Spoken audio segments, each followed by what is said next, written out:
just a moment, we're going to be joined by finance expert Martin Lewis about the energy price hike. Yes, before we speak to Martin, let's hear from mum of two, Imogen Tinkler, about her concerns over bills.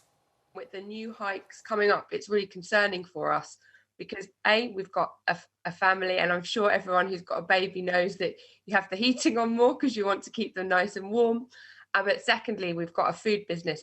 We are growing that business since after we've had to redevelop that after the pandemic, and we've got lots of orders, which is great, but it's putting the price of everything up, not just from cooking it, but even from storing it. Your fridge costs them more, your freezer costs them more, and this is in association with everything else, with your petrol costs going up, food costs going up, and the knock-on effects for us as a family. Yesterday, we got the hike of nursery costs because they also are having energy costs that they need to pass on to us. So it's only going to keep increasing for us as a family, and it's a big percentage of your monthly outgoing bill. And Martin Lewis joins us now. The announcement is made at 11 o'clock. Martin, what are we expecting? Well, I think it's not just the announcement today. I mean, the papers are pretty blunt. We're expecting to hear at 11 o'clock what's going to happen to the price cap, and then we're going to hear later in the day, almost certainly, what the government proposes to do to try and limit the damage to people's pockets. So at 11 o'clock today, I'm expecting to hear the price cap is going to be increased on the 1st of April by between 50 and 60%. That's the range. We have a pretty good idea because the assessment period that the price cap is based on ended on the last day of January. It's a 6-month period from August till January, and we know it's going to be around 50 to 60%. Now, it's worth just going into, again, what's already happened and what the price cap is. The price cap is the rate that people are on if they've never switched. It's the rate people are on if they fixed, and when their fixed ended, they didn't find a cheap tariff and they went to the default standard variable tariff. That's the price cap. So many people in that position have already seen a rise of around 30, 40%. And it's the rate that you're on if your company's gone bust and you've automatically been moved to a new supplier in the last 6 months. So it's now around 70, 75% of people in England, Scotland and Wales. People in Northern Ireland don't have a price cap. And I'm only talking residential energy here. If you've got a small business, you're not capped. You will be paying a lot more. And that price cap, the one that we've had since October, has artificially protected people from the huge, enormous, unprecedented spike in energy prices that has been going on.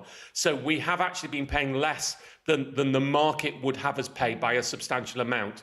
Now, we're going to have the first hit of that coming on the 1st of April, and we'll hear what it is today. Now, just to try and put this in tangible amounts, but while the price cap is totally misnamed, it's not really a cap on prices. It's actually a cap on 4 things: the standing charge for gas, the unit rate for gas, the standing charge for electricity, the unit rate for electricity. That's what's actually capped, and it's based on the region. But if we take an average user based on Ofgem, the regulator's typical use, their current price cap would be £1,277 a year. If you use more, your cap is higher. Use less, your cap is lower. We're expecting to see that go to somewhere between £1,900 and £2,000 on the 1st of April. That's an enormous 600 quid-ish rise, and it doesn't stop there, because the wholesale gas rates that are driving this and have continued to be, currently 7 odd times more than they were a year ago, 7 times the price they were a year ago, means that if nothing changes, and not that many people are predicting gas prices are going to drop that much, then on the 1st of October, we're likely to see the price cap rise again by another 20%. Then I hope that on the 1st of April next year, then they'll start to fall. So this is a long-term problem, which is why, I've called on the show and I've called elsewhere, we desperately need government intervention for some of the most vulnerable in this country. We are almost certainly going to get an announcement of a package today. The details of that are scant. I could give you some supposition, but we don't know. So this is 2-pronged announcements today. The price cap at 11 o'clock, and some point later in the day, the Chancellor will be telling us, I expect what he's going to do. And I can tell you exclusively here, I've not been allowed to say before, I have the Chancellor on my show tonight at 8:30. I will be interviewing him solely on the cost of living crisis, energy bills, what he's doing, what he's not doing. And if you've got questions on that you'd like me to put to him, get in touch with me on social media and I'll try and put a few to the Chancellor. They've just confirmed, Martin, that he's going to be doing a press conference at 5 o'clock this afternoon to set out his plans It says to help people cope with the rising energy costs. So you can grill him on the details of that, undoubtedly. on your show. I will be grilling him just beforehand and putting it on my show afterwards. And also on my show, what I'll be doing is analysing, when we hear the price cap, should you fix or should you stick? I suspect it's still should you stick, but I'll be giving the latest analysis on that once I know the exact numbers of the price cap. You've talked about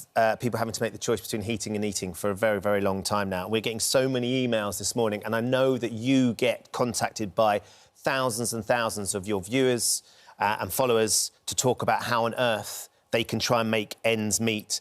Margaret's saying, I've already turned off my heating. I haven't had my heating on for the whole of the winter. Charnlove says, I'm a disabled woman. I'm on PIP. I used to pay £79 a month for my electric bill. It's increased to £300 a month. I get benefits every 2 weeks. I won't have enough to pay my gas bill, my water bill, my TV licence, food or anything else. This is all I get. It's taking all my money. Someone was also saying to us that they've already been told, because he can't make the payments, that the debt collectors are going to be coming round. Where do people go? What choice do they have, Martin? It's an impossible situation. Well, I'll split that into two, if I may, Ben. The first thing to say is if people are in desperate help, go and speak to someone like Citizens Advice or the charity National Energy Action, which has a one-on-one helpline. It will be swamped at the moment. I've actually funding it to set up a web chat in time for the 1st of April because I'm so worried that so many people will need help. My challenge to the government was, if I fund it for a web chat, please have more help available. And I do think it is important to say, I can try and give you a prediction. Please, I don't know this. I think what we're going to see today is a 2 or 3 pronged change from the Chancellor. I think what's going to be announced, we've obviously seen much flag that there's going to be this loan arrangement where firms are being loaned money so that they will be able to discount around £200 off a typical bill. I presume it's a typical bill, not everyone's bill, so if you use less, your discount won't be as big. So that would bring the price cap rate down by around £1,700. You know, it'll be a 35–40% hike for all homes. On top of that, certainly if I were the Chancellor, what I would be doing is looking at how do we protect those vulnerable people who will genuinely be choosing between freezing and starving if we don't help them. It's looking like there'll be 2 things. There'll be the warm home discount will be increased, and probably more people will be eligible because currently the scheme's stupid. You're only eligible if you're with the right firm that's got over 150,000 customers, and there's one core bit and a non-core bit, and the non-core bit is discretionary by the firm as who they give. That needs to be changed. I hope that will change today. There's also talk about giving people on the lowest council tax bands money to help with the cost of living. And I think the logic behind that is most of the tax system, and you know, the Times are predicting this today, most of the tax system is based on individuals, whereas council tax is about the household and energy is about the household. So they may be looking at that. Those are the things we will be looking for today when the Chancellor speaks. The big question is, will it be enough? Will it be enough even to get us back for the most vulnerable households to where they are right now, and they've already faced hikes, and we've got all the other cost of living issues coming in. You know, we've got inflation right across the board. We've got the national insurance rise. So, I mean, let's be under no plain terms.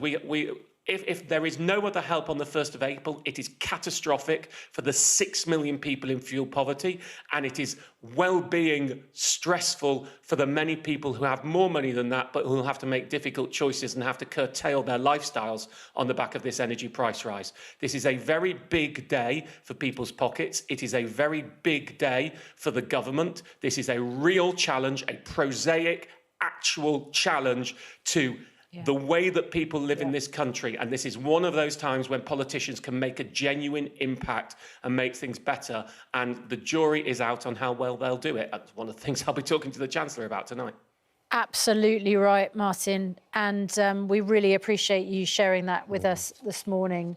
I mean, you know, this isn't just about policy and ideas and theories and political motivation. This is, as you say, this is literally about how people live or can't live their lives and the money that the government can give to them in order to help. All right, Martin Lewis, thanks so much. The programme is at 8 o'clock tonight.